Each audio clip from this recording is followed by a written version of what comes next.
Today we will discuss about the Demat account. What is Demat account? Why is it necessary to open a Demat account? What is the amount required to open a Demat account? And which broker is the best option if we are opening a Demat account? So coming to the question, what is a Demat account? So Demat account means dematerialized account. Here dematerialized means what is there in paper, we are converting it into digital form. And account means the details of something will be stored in a particular place. So if we go back to some years before, the cash was the main material of transaction. So every transaction used to take place with the help of cash. And with cash, there were fears that the cash might be stolen or your cash might be subject to robbery, and also this cash might be subject to damages. So it was not easy to keep your cash safe. But with digital transactions, with digital money, the safety has increased so many times. So if you have digital money, it will be safe in your account. You don't have to worry about thieves stealing the money or robbers robbing the money. And also there are no chances of the money getting damaged. So nowadays nobody carries much of the hard cash. They will open a account in the bank and do the transactions online.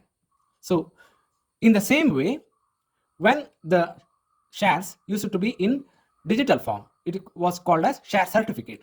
There were fears that the share certificate may be stolen. There were chances of the share certificate getting damaged. So all these problems were solved when in 1996 the government introduced dematerialized account. So the share certificates were converted into Demat. So through Demat account, your share certificates are converted into digital form, and in this account you can buy and sell shares. So just like with the help of your wallet, you can know the transaction with your in your records with the bank. What you buy and sell the stocks, you can know in your Demat account. So when you buy a share, it will be stored in a purse, and that purse is the Demat account. So when you add shares to your account, that purse will have more shares, and when you sell those shares will be not there in your purse. That is Demat account. So why is Demat account important? Without Demat account, you cannot invest in shares. You cannot buy or sell shares. So with the help of Demat account, you can hold the shares. You can hold the shares as long as you want to hold them. And how the shares will be stored in your Demat account? So in India, there are many banks which will keep your money. But in India, there are only two storekeepers of shares or two depositories. The shares will be deposited in these two depositories. So the two depositories are CDSL and NSDL. CDL stands for Central Depository Services Limited, and NSDL stands for National Securities Depository Limited. You cannot directly buy and store your shares in either CDSL or NSDL. So you have to go through a broker like Zerodha or SBI Securities or Angel Broking. So you have to contact a broker. You have to open your account in that stockbroker. So your stockbroker might be having the account either in CDSL or NSDL. So where your stockbroker has the account, your shares will be stored in either CDSL or NSDL. So it depends on the broker that you open your account with. Now, what are the charges to open a Demat account? So some brokers charge rupees 300 to open a Demat account. Some brokers will charge rupees 500, and some brokers might even charge rupees 1500 to open an account. But some brokers will give the account opening free. So it depends on broker to broker.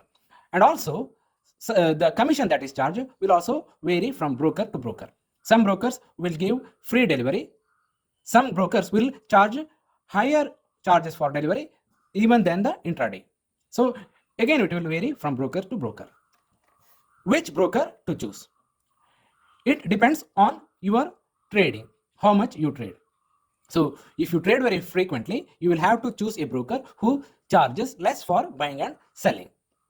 Otherwise, if you are just holding the stocks, it doesn't matter which broker you consult, because the charges again different from broker to broker, and also the other facilities will also be different from broker to broker. For example, SBI Securities give e-margin facility. They allow to buy a stock on margin. That means you can buy a stock 4 times of worth. For example, if you are having 10,000 rupees, you can buy rupees 40,000 worth of shares, and you can hold those shares for T plus 30 days. That means 30 trading days, which almost amounts to 1.5 months. So there will be no interest on that amount. But if you didn't get the price that you want within this 1.5 months, you will have to sell at loss. Otherwise, you will be doing good. You will be at profit. So this kind of facility is also offered by some of the brokers. So, but other charges will be slightly higher in this SBI Securities.